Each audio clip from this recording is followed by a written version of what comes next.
candidate forum for County Sheriff of San Mateo County. I'm Tracy Clark. I'll be your moderator this evening. The League of Women Voters is a national nonpartisan volunteer organization of women and men. Our education mission is to encourage your active and informed participation in government at every level. The League does not endorse candidates or political parties. Our sole interest is in helping voters gain fair and unbiased information in order to make an informed decision on or before Election Day, June 7th.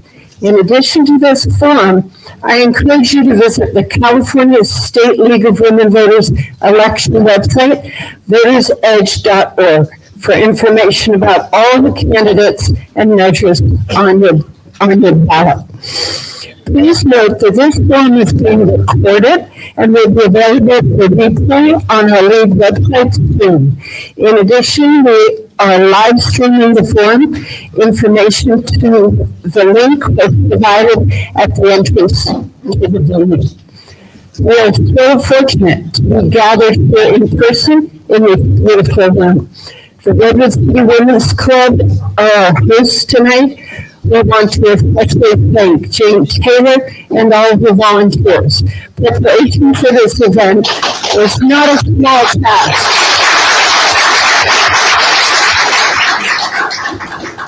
Very good.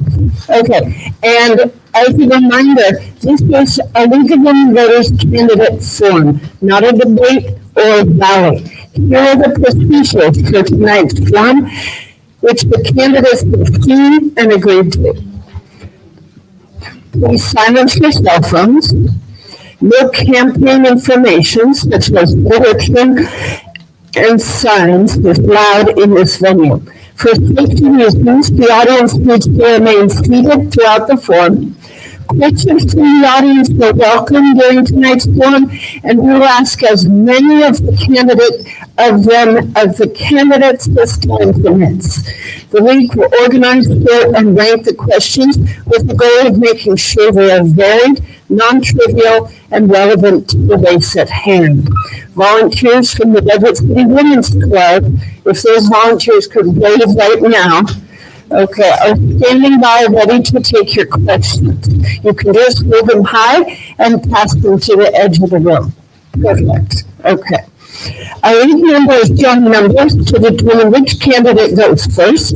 Each candidate will have 2 minutes for an opening statement and 2 minutes for a closing statement.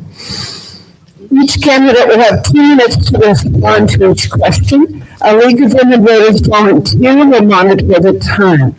Our timekeeper tonight is Orr Chicken, and I'm looking for her. Oh, there she is. Okay, good.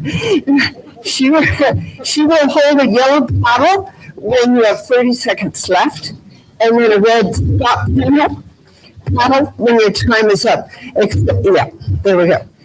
There's 1 seat to be elected for San Mateo County Sheriff, and there are 2 candidates, Carlos Bolanos and Christina Corpus.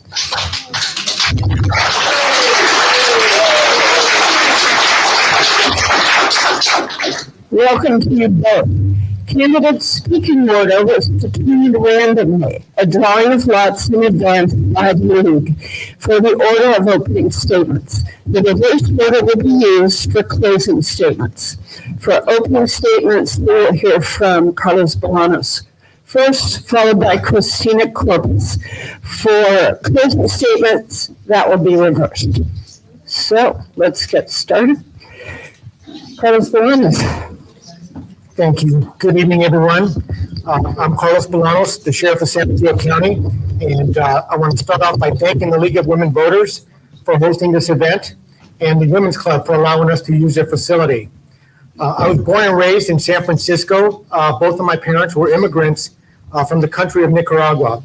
I attended public schools there, had a great childhood, learned from my parents the value of hard work and a strong work ethic and integrity. I attended public schools, got my bachelor's degree from the University of San Francisco and my master's degree from Cal State East Bay.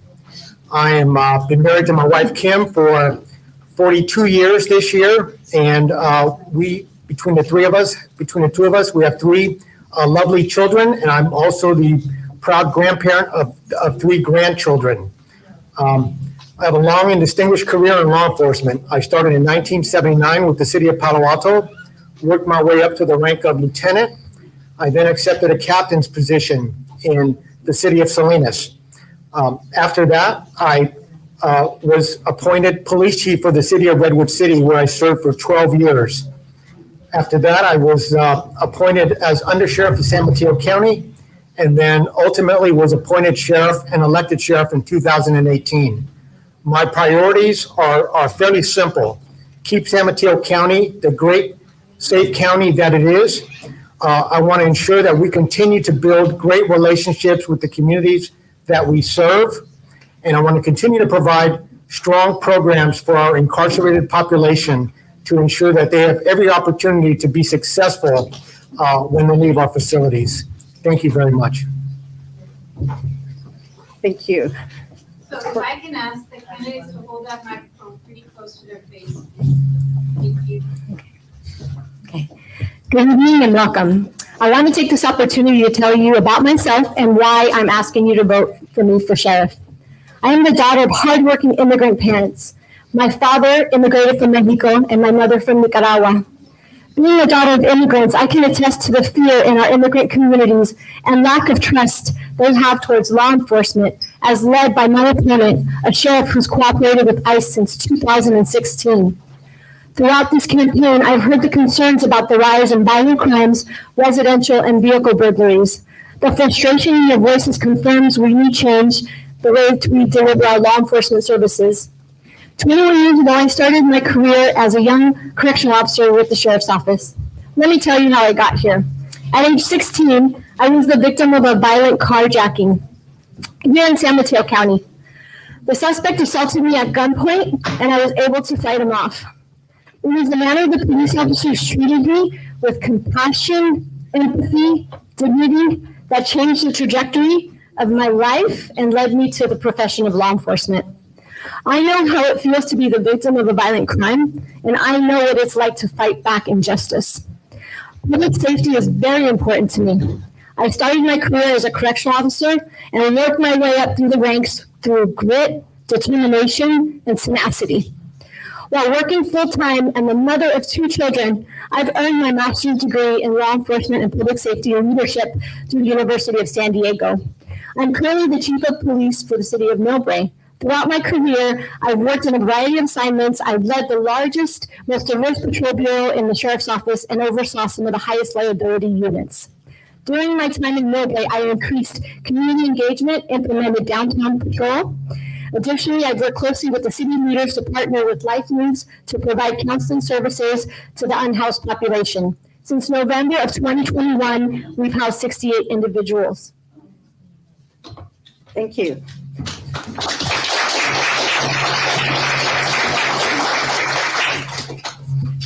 Thank you both.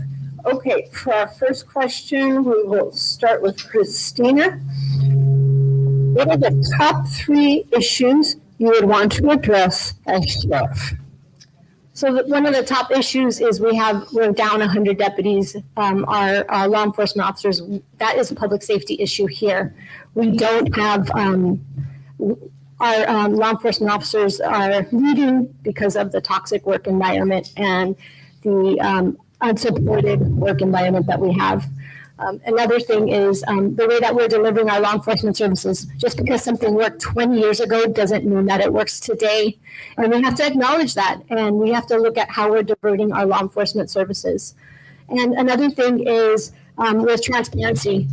We need transparency. It's not just a portal that's put on our page.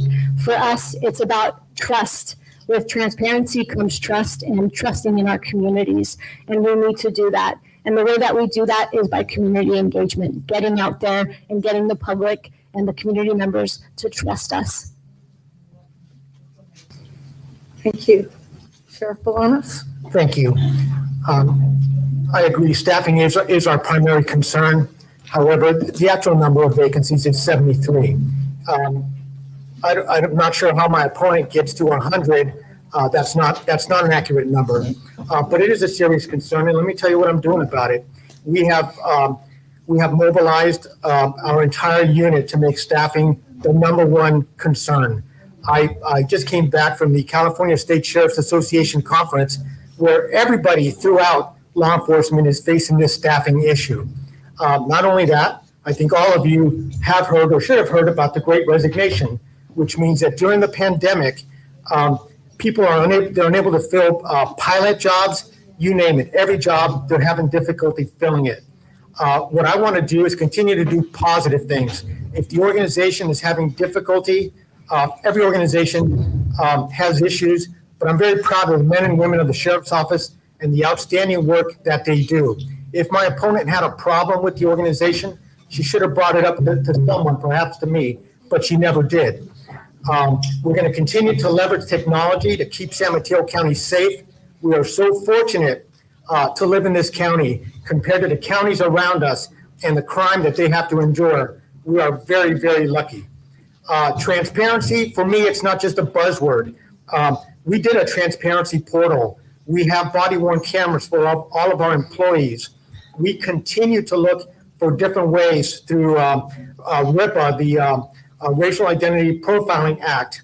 I'm involved in the Center for Policing Equity to ensure that we use data to determine how we are treating everybody and to ensure we are treating them all fairly. Thank you. Thank you. Next question, and we'll start with Sheriff Bolanos. Can you please describe how in your law enforcement career you've cultivated community involvement and oversight? If elected sheriff of San Mateo County, are there any changes you would make with respect to community oversight? If no, why? If yes, what changes? Thank you.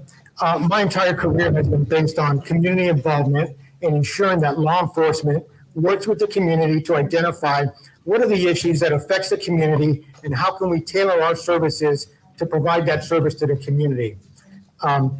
I learned early on that we exist to serve the community, and the only way you can do that is by building that relationship, building those bonds. I've done that as an officer when I worked patrol beat. I've done it when I worked in community policing unit. I've done it as at all levels of the organization, whether it's coaching kids in PAL, bringing PAL to the city of Redwood City, expanding the Sheriff's Activities League program here in San Mateo County Sheriff's Office, working with a variety of different groups within our community to ensure that we have that partnership. And I think there's nothing that's more important than that. In regards to citizen oversight, I fully support it. I look forward to and have already begun looking at different models of civilian oversight to partner with me to determine what is it that people want to know about the organization. We are probably the most transparent law enforcement organization in the county and in the region, but I want to go beyond that. And I think what's important is for us to look at what is the best model to develop that civilian oversight model. I'm looking at a variety of different models. I'm also very much interested in the Palo Alto model where they have an auditor. So I'm wide open and look forward to getting to work on that right after the election. Thank you. Captain Corpus. Yeah, thank you. I'd like to actually go back and my opponent actually told the Board of Supervisors just last week that we were down 100 deputies, so that's why I did get that number. And they are working without a contract now for about 16 months now, so I just wanted to revert back to that. But in regards to my community engagement, I've been honored to work in the North Barracks communities and on the coast side and worked with immigrant communities. I started programs such as, I brought the first Shop with a Cop to the Sheriff's Office. I started our COCO with Deputies, which is a school I was in charge of our community engagement unit for quite some time. I worked in our Care On program, and I had firsthand, I worked and did the first Polynesian Youth Academy. And so I know what community engagement is. When I went back to work in headquarters patrol and worked in North Fair Oaks, I saw that there was a disconnect. The deputies started getting out of their cars. I worked with the North Fair Oaks Library, and we started a program where the deputies started reading to kids. We went to St. Anthony's Food Kitchen, and I started a program with St. Anthony's, and we would serve every Friday to the community, the members there in need. So I know what community is about. And I will tell you about civilian oversight. So civilian oversight, and I understand why people want it, is because there hasn't been transparency, there hasn't been collaboration. When you don't invite people to your table to have discussions, whether you agree upon things or not, then that's when you need some change. And so I want to implement some advisory boards, and 3, one on the north end, one on the south end, and one on the coast side. And they would be made of faith-based leaders, advocates, residents, business owners, and I would meet with them on a quarterly basis because that's the only way that I'm going to know how we're doing and know the challenges that exist in those different communities. Thank you.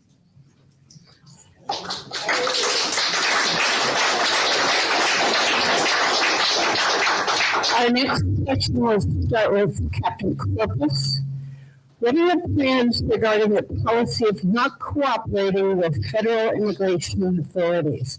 Under what circumstances, if any, would you consider changing the policy? Yeah.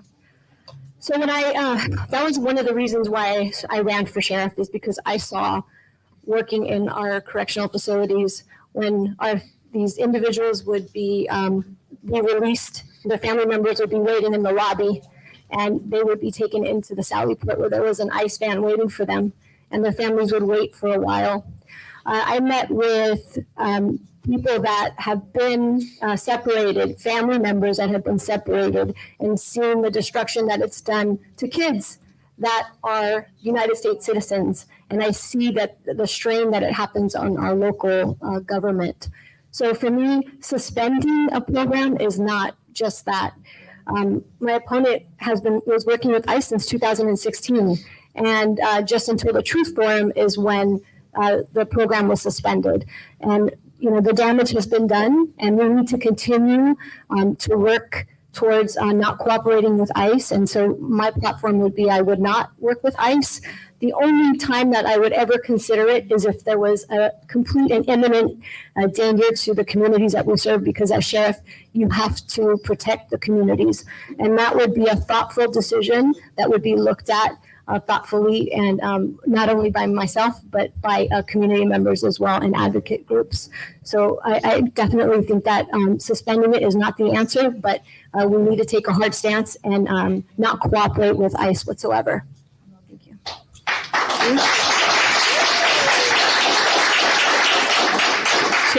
Thank you. I'm somewhat confused whether not cooperating with ICE whatsoever is the same as cooperating with them on a case-by-case basis, because that's what my opponent has said publicly to 2 newspapers one day after the next. My positions have been very clear. All of my decisions are based on public safety and what keeps our residents safe. It's true, I did cooperate with ICE pursuant to Senate Bill 54, pursuant to the law, as it dealt with serious and violent criminals.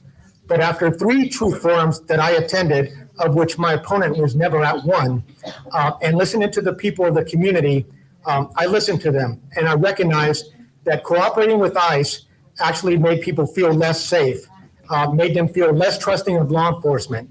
And I did what a thoughtful leader does. I changed my policy. I will no longer cooperate with ICE under any circumstance. I'm not going to play this case-by-case basis, or if there's a serious and violent threat. If there's a serious and violent threat, I'll tell you right now, ICE has the ability through a judicial warrant to go and arrest these individuals. Additionally, ICE has the ability at any time to go and arrest somebody that they feel is a threat to public safety without the sheriff's office being involved. Thank you.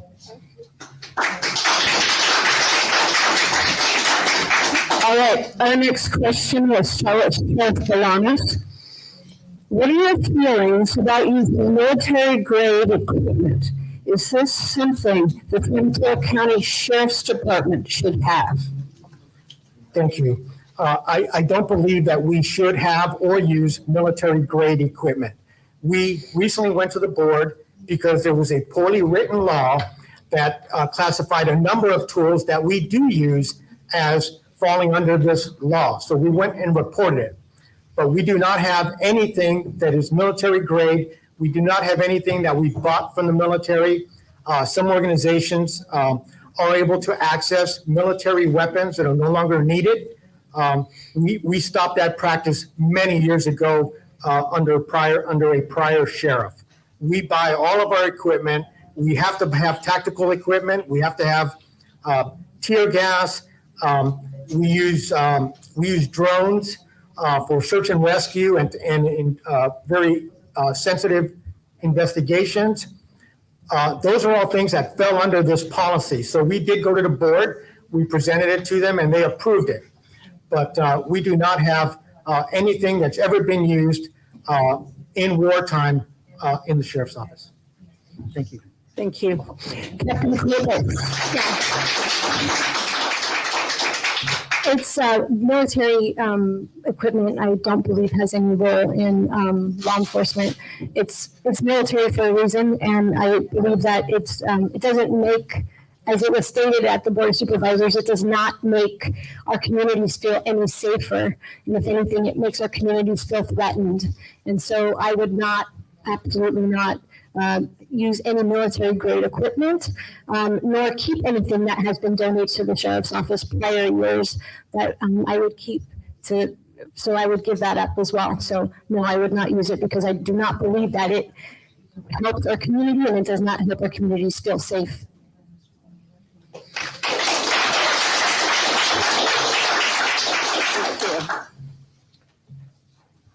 Okay, next question to Captain Corpus.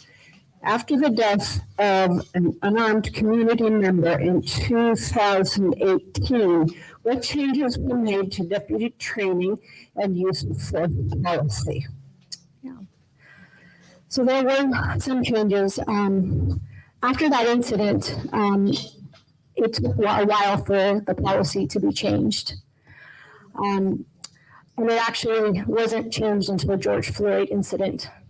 What I will tell you is that shortly after that incident occurred, I presented something called the Bola wrap, which is a Kevlar rope that goes around somebody's either upper extremities or lower extremities, and it's non-lethal.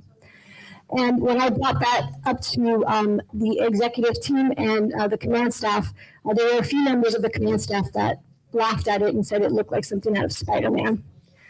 Fast forward a few years later, it's now being used just by our field training program, our field training officers.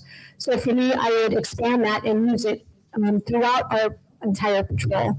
And for me, I would change the use of force policy with our tasers. Absolutely. I think that once you tase somebody multiple times, that calls for a recipe for disaster. And so we need to work on our de-escalation training and support our deputies. It also puts our deputies at risk as well, and it's a liability. So working on de-escalation training is what we need to be doing and supporting our deputies and looking at taking a step back.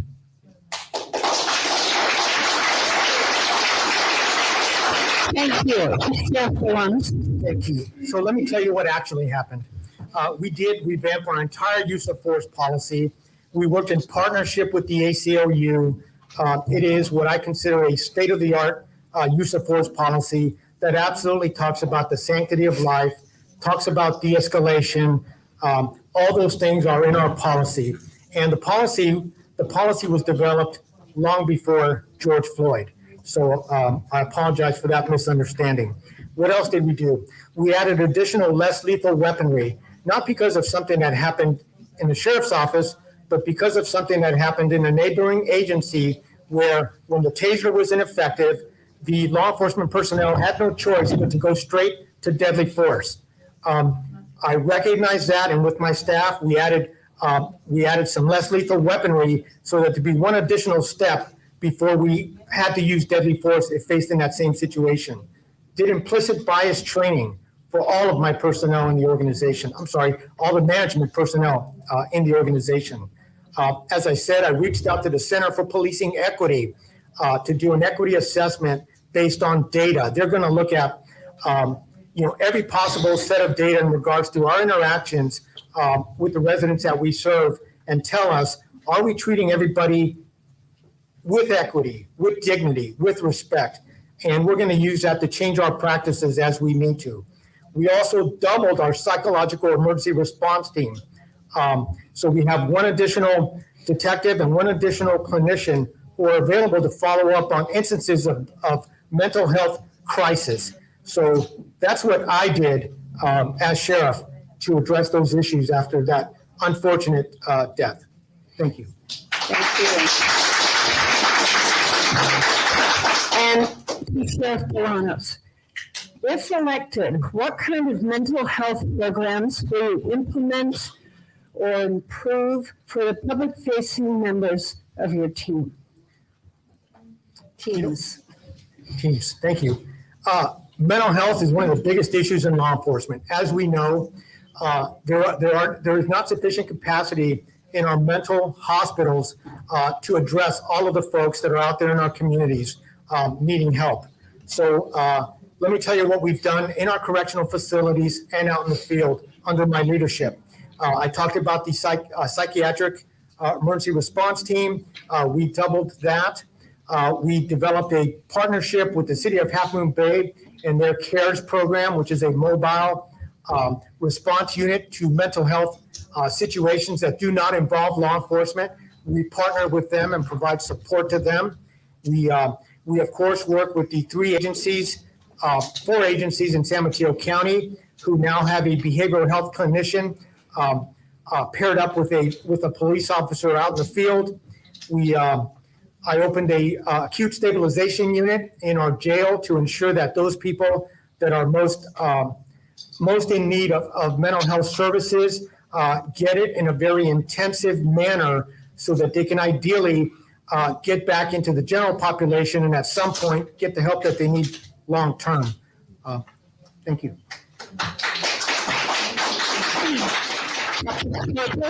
Yes. Let me just remind my opponent that he's been very reactionary when it comes, an incident has to happen and then there's action taken after. So I want to tell you that we missed an opportunity. The county board of supervisors, along with 4 other law enforcement agencies, paired up to be involved in a pilot program.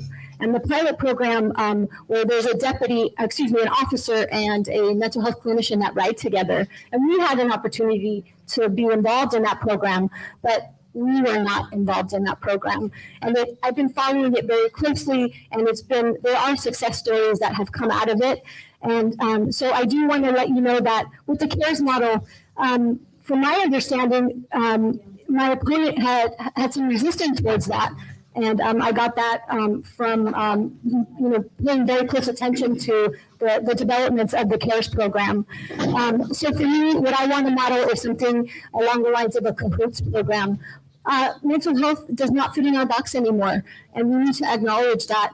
And for me, it would be having a mental health clinician go to a nonviolent call for service and have deputies respond in the event it did become violent. But mental health clinicians are trained. We do get training, but we are not mental health professionals. So that's what I think that we need to. I've been working with Senator Josh Becker, and people with mental illness do not belong in our jails. It's not the right fit for them. So we can't change that alone. So I'm working with Senator Josh Becker to try to look at finding some bed space and making some initiatives so we can make these changes, because we need to help our community members that suffer from mental health illness. Thank you.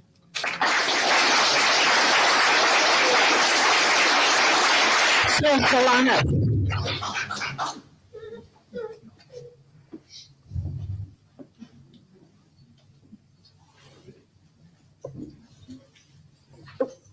I can answer it again. No, that's on me. What do you think is the most effective way to deal with people accused of low-level offenses? I think the best way is immediately divert them from the criminal justice system. Right now, in San Mateo County jails, county jails were designed to house people for up to 1 year for low-level offenses. That is not what's happening now. We have 95% of the people in the San Mateo County jails are there for felonies, serious crimes that would have typically landed you a state sentence to prison. That doesn't happen anymore. Right now, drunk drivers, people who commit thefts are not spending any time in jail. They are in our alternative sentencing bureau where they participate in sheriff's work program. They participate in work furlough. Low-level offenders really have no place in the criminal justice system at this point, and we try to divert them from that system. In order for somebody to get in county jail now, you really have to commit a very serious crime. Thank you. Thank you. Captain Corpus. Yes. I think the system is somewhat broken. We need to provide more support programs for our youth and, working with juvenile justice reform. It starts working in our correctional facilities. I've learned that when people become incarcerated, it's not. It's a lifelong time of, especially when it starts when they're young, and it's trauma. It's things that have happened within their lives, and so we need to understand that. We need to acknowledge it. But then we have to go back, and we can't do this alone. So we have to work with our other agencies within San Mateo County and collaborate and think of out-of-the-box methods, because what we've been doing thus far hasn't been working because we still have the recidivism. So we need to start looking at how we can support our youth and our programs, and then systems to help individuals that are incarcerated so they don't repeat, and giving them the opportunity when they go back out into the communities, giving them the tools, providing more programming. We are in the heart of Silicon Valley. Why aren't we working with tech companies and bringing tech companies into our jails and bringing tech companies into our youth programs where we can teach kids how to code and be excited about it? I had a meeting with Roblox, and wouldn't it be great to have a program to have young women, young girls that are underserved, and bring them over and teach them how to code so they can create a game that's educational, but then also maybe around bullying. And so you got to think about those things, but you need somebody that's going to think out of the box and work and be a good collaborator as well.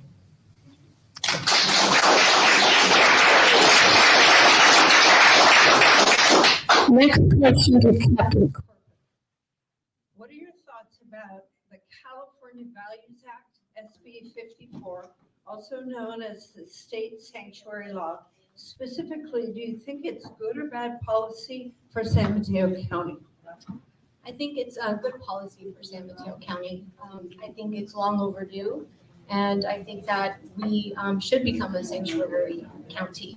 Other counties that have done that have, there's no data that shows that crime has risen due to people that are immigrants. So I support it. I think that we should encourage our board of supervisors to adopt it. And I think that, we have a robust immigrant community here in San Mateo County that works on the coast side. They work in our farms. They work in our industries that we need to support them, and especially now, and especially making them feel part of our community. So I definitely think that it's something that we should adopt here in San Mateo County.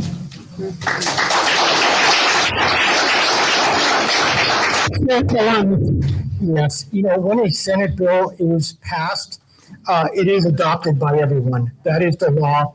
A county doesn't have to adopt a Senate bill. Senate Bill 54, California Values Act, otherwise known as the California Sanctuary Law, allowed law enforcement to cooperate with ICE in regards to people who had a state prison felony convictions, most other felony convictions, or high-level misdemeanors. That was the law that I've been following and was following until it didn't mandate that we cooperate with ICE. And that's the law I was following until last November, I want to say, when I decided to no longer cooperate with ICE as it related to California SB 54. But that is already the law. You don't have to adopt a law. It's already there. And the county and the state has followed it. It was a law that was based on compromise between public safety and what the immigration advocates wanted, that was meant to keep California safe.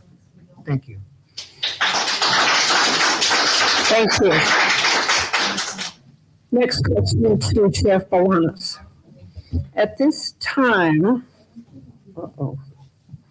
are complaints of assault and reckless driving made by cyclists all complaints of assault and reckless driving made by cyclists are being dismissed? Will you commit to investigating these reports, all of them? Will you commit to educating your officers about cycling safety? Well, absolutely. And let me tell you what we're doing about bicycle safety, because I want to educate whoever asked that question.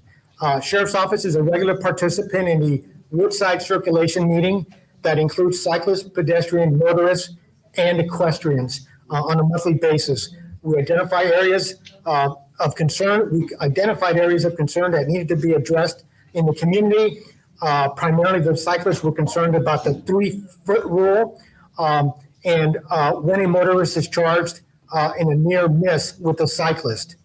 We assigned a deputy sheriff to act as a liaison with the well-known bicycle clubs in the area to open up those lines of communication between the biking community and the sheriff's office. That happened in late 2020. In a collaborative effort, an educational flyer was created and shared with different communities, bicycle clubs, and on social media. Additionally, we created some community messaging boards, especially around Kenyatta Road and Kings Mountain Road, where many of our complaints were coming, reminding folks to share the road, give those 3 feet, and also that bicycles must stop. We also work with the San Mateo County Bicycle and Pedestrian Advisory Committee, also known as BPAC, and we held a meeting between the Sheriff's Office, the DA's office, and the cycling community to talk about these areas of concern. The DA's, we talked about the difficulties in making these cases to the DA's office, and the district attorney's office talked about their difficulty in proving these cases. We also developed a letter that goes out to individuals that are reported to us as having violated that 3-foot rule, letting them know that they were reported to us and that we're keeping a record of that.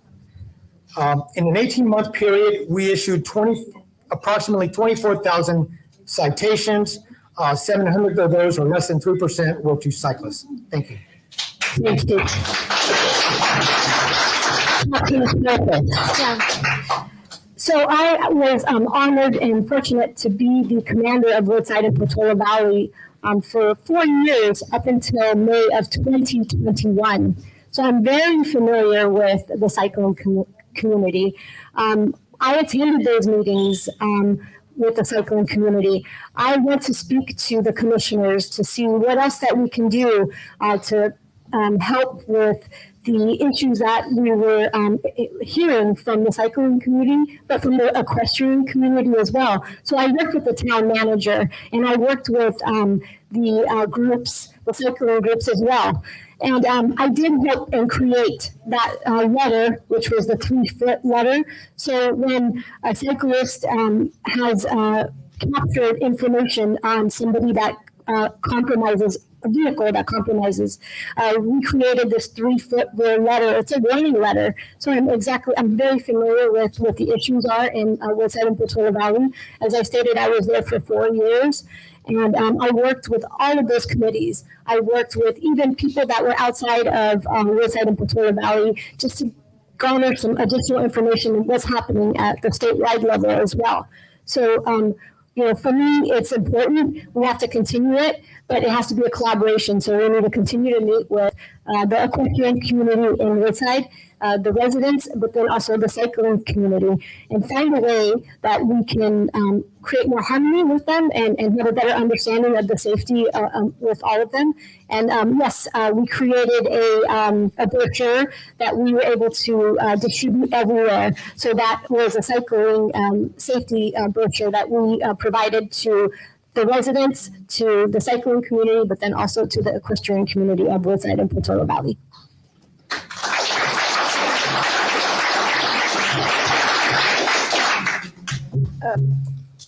Thank you. Next question to Captain Corpus. What is your position on body cameras providing log files when cameras are turned off? How do you square it with the community's right to know? So I support body cameras. They're very effective. It really helps us with, we do get a complaint, and we can go back and look at it. When it comes to providing logs, it all depends on the situation. It all depends if it's in relation to an investigation, an ongoing investigation.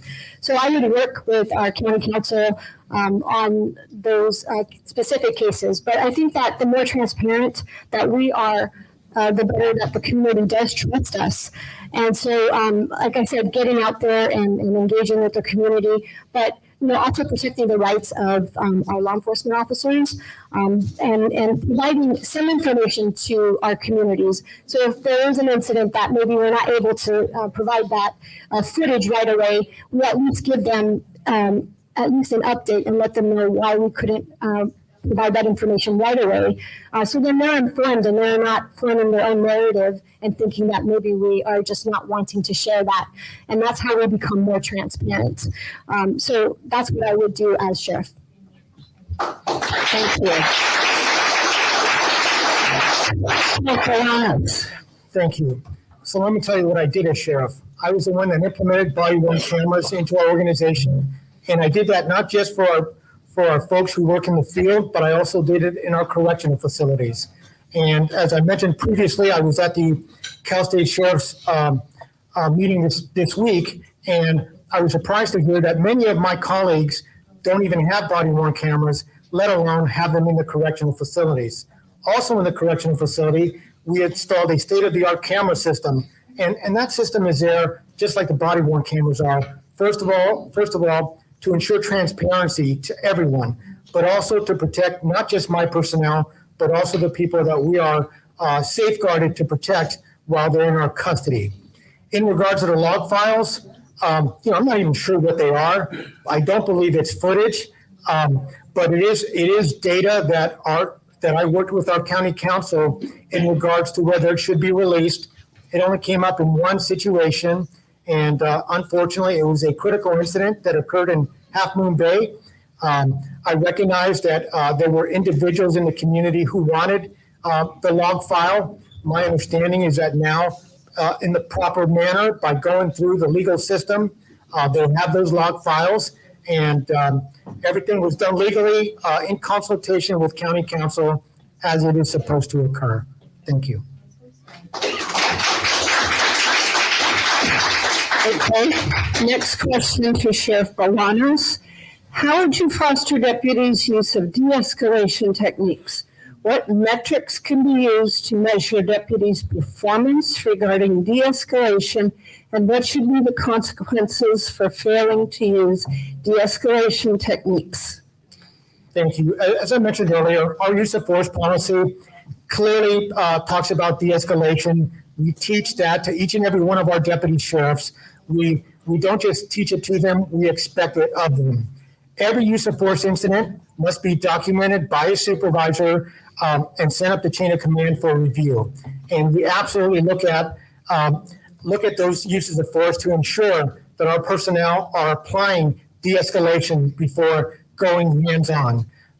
Additionally, we review the body-worn camera for every use of force incident to ensure that our personnel use proper de-escalation techniques.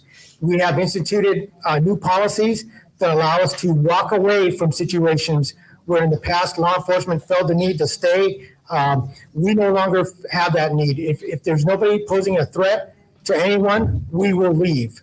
And I think that that creates a safer community for all of us. Thank you. Thank you.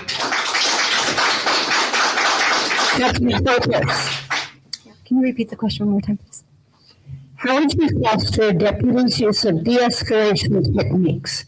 What metrics can be used to measure deputies' performance regarding de-escalation? And what should be the consequences for failing to use de-escalation techniques? Yeah. So what I would do is implement performance-based training.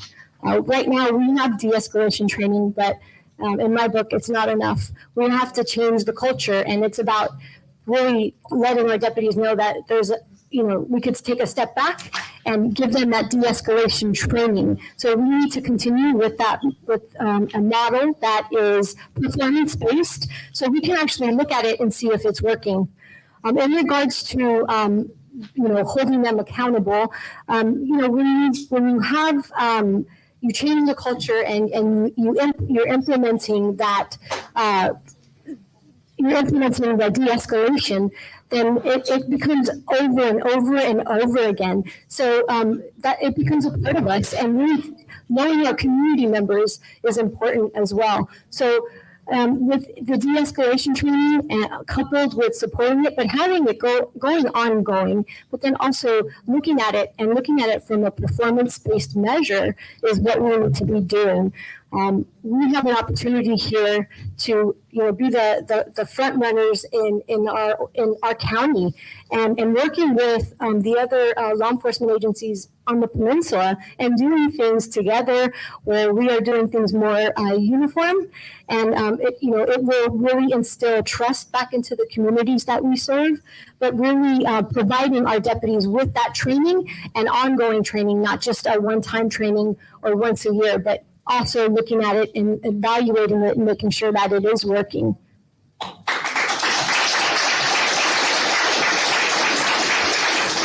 Thank you. Next question to Captain Corpus.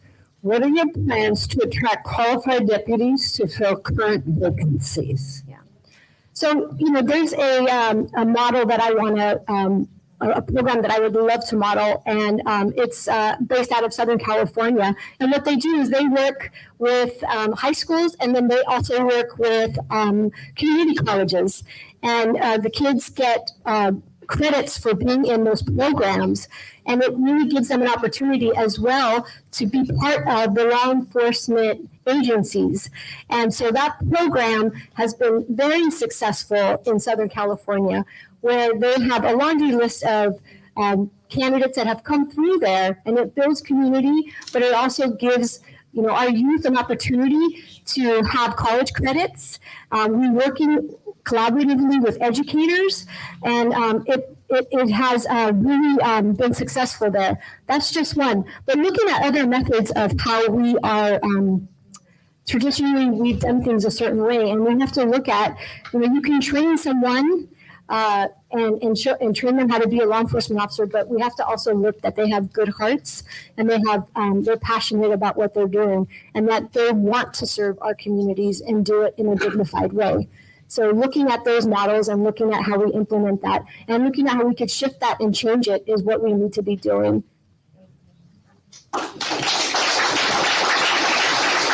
Thank you. Sheriff Bolanos. Thank you. I'm not going to tell you about what I'm going to do. I'm going to tell you about what I have done.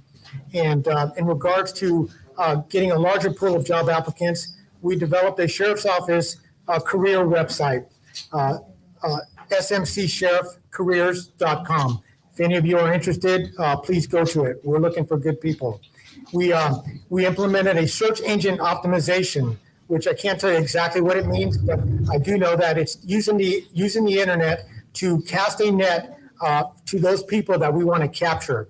Right now, the biggest problem facing us, in addition to the pandemic, is the housing prices in San Mateo County.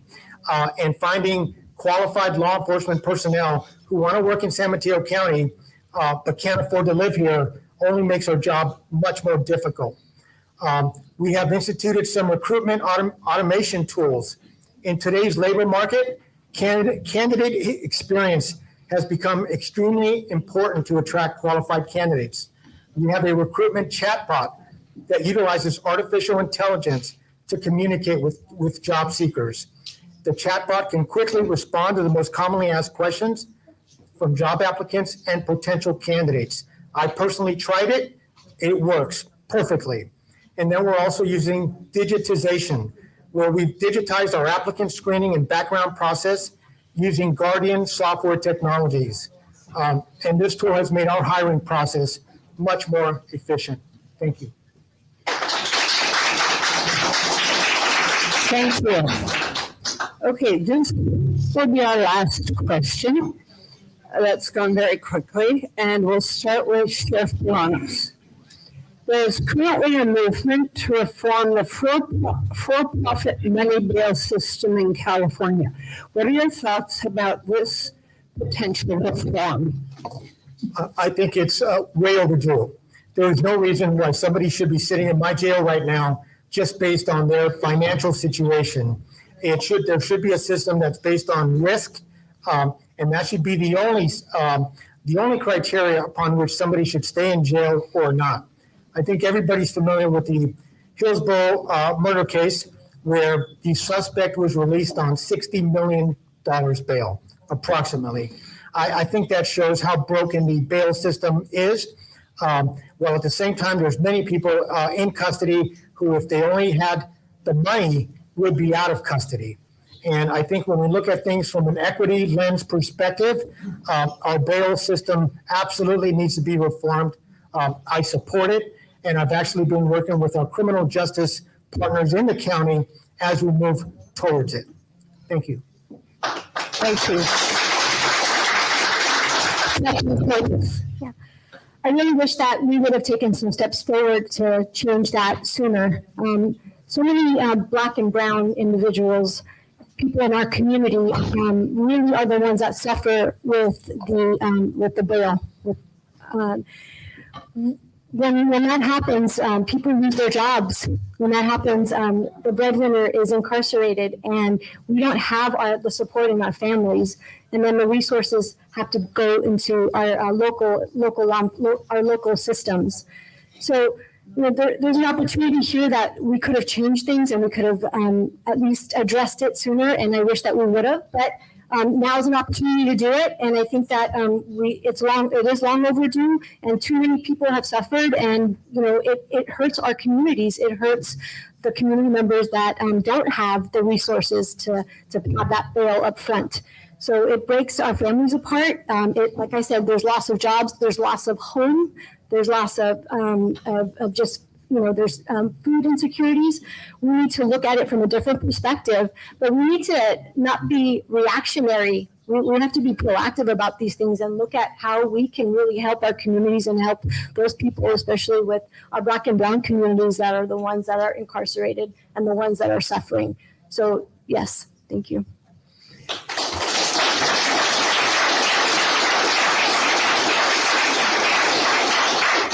Thank you so much. Now, by the clock, this has all gone very civilly and on point.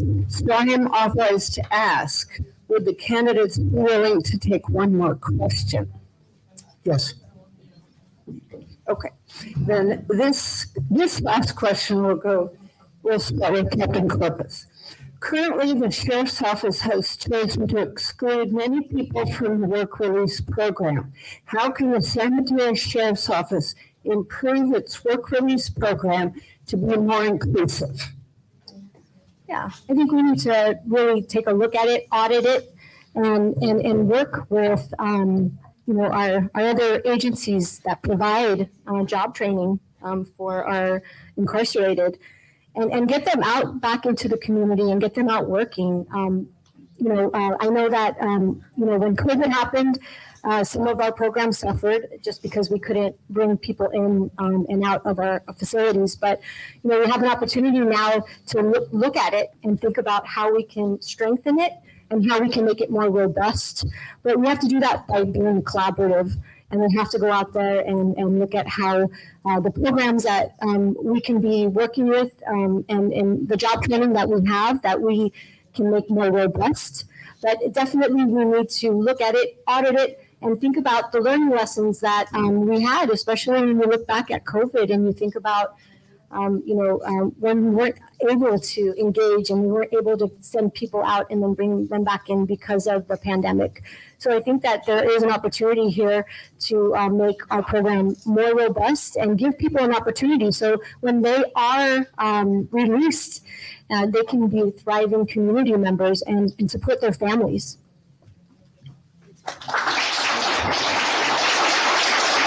Thank you. Sheriff Bolanos. Thank you. So in the sheriff's office, we have two programs that fall under what we would call work release. We have our work furlough, and then we have our sheriff's work program. Both of those programs work, they're different programs, but they work similarly in that a judge must sentence somebody to the Alternative Sentencing Bureau, which gives us the opportunity to allow individuals to participate in those two programs. In order for them to participate, they have to undergo an interview to ensure that it is safe from a public safety perspective, for them to go out and work in the community. Right now, our Alternative Sentencing Bureau has approximately 500 people that are out participating in these programs right now. 500 people that are not spending time in custody because they're out there working in those work release programs. The difficulty we have is there are some crimes that people have committed either immediately or in the past that don't allow us to allow them to participate in these programs. Otherwise, as many people as we can get out of jail for us without affecting public safety, I absolutely support that. Thank you. All right, we will move to closing statements. Closing statements, beginning with Captain Corpus. Okay. During this campaign, a common response from county residents is, I don't know who the sheriff is. I ask, how can anyone deliver on public safety if they don't know our communities? I will repair our relationships with our immigrant communities and all of our communities in San Mateo County and implement a proactive approach to reducing crimes. I will transform traditional training to performance-based training model to better equip our deputies responding to calls for service. In my tenure with the Sheriff's Office, I have never seen morale so low in our office. So many personnel leaving the organization due to the lack of support and toxic work environment. Recently, my opponent said we were down 100 deputies. This did not happen overnight. This is negligent behavior that shows my opponent's disconnect with the organization and the community. Our deputies have seen this failure of leadership up close. That's why the Deputy Sheriff's Association and Sergeants Association voted last week to stay neutral in the race and not endorse my opponent. We need a sheriff we can trust and that our law enforcement officers believe in.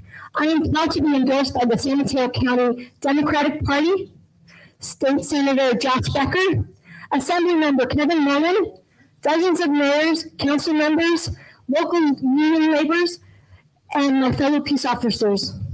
This election will be determined if we stay with the status quo, who has failed, or we embrace a new leadership that brings in 21st century policing and programs geared towards meeting the current needs of our communities. Our world has changed. 20 years ago, it's not the same today. We must recognize that we need a different approach to how we deliver our law enforcement services. The residents of this county need a sheriff's office built on a foundation of trust, leadership who embraces transparency, integrity, and community engagement. I want to leave you with this one last thought.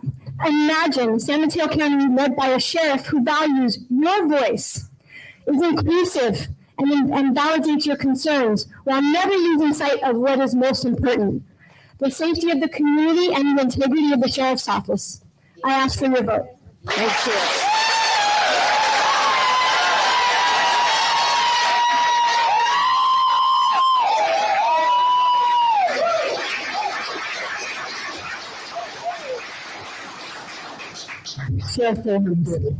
Thank you all for sitting through this outstanding forum. I want to thank the League of Women Voters for putting it on. think the voters of San Mateo County have a clear choice. Do you want someone for sheriff who complains about how terrible things are, who tells you about what they're going to do, who's been part of the organization but has not fixed any of these things and just points to how bad things are? Or do you want somebody who's actually done things, who's been in law enforcement for 42 years? I have 30 years of executive level experience compared to my opponents, 0 years of executive level experience. What this county needs now more than ever as we get through these challenging times is a proven, decisive leadership, somebody who has the experience to lead this organization into the future. I led us through the pandemic. I will lead us through all the other challenges that come before us. I'll do that while working with the communities that we serve. I'm also very proud of having the endorsement of approximately 50 retired police chiefs who know more than anyone how important it is to have a sheriff, not who uses buzzwords and talks about how terrible things are, but who actually rolls up their sleeves and works with them to keep our residents safe. I believe that my 40 years of law enforcement experience in 4 organizations, serving as police chief for 12 years, undersheriff for 10 years, sheriff for 6 years, makes me the most qualified person to continue to lead the sheriff's office. I humbly ask for your vote, and thank you very much for your time.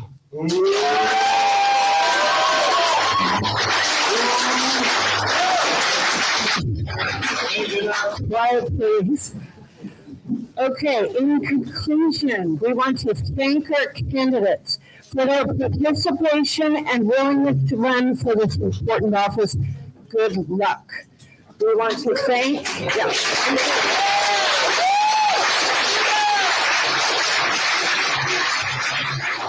we want to thank our league team members, the Redwood City Women's Club members hosting tonight, Thrive Alliance, CVE Cycling Safety Council, San Mateo Coalition for Immigrant Rights, San Francisco Peninsula People Power, UUFRC Social Action Committee, Peninsula 360 Press, and a special thank you to our translator in the back, Iris Well.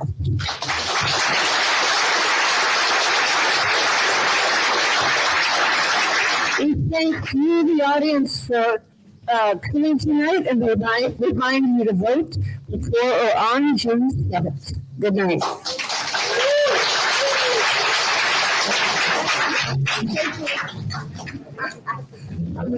Yeah, thanks so much. That's good.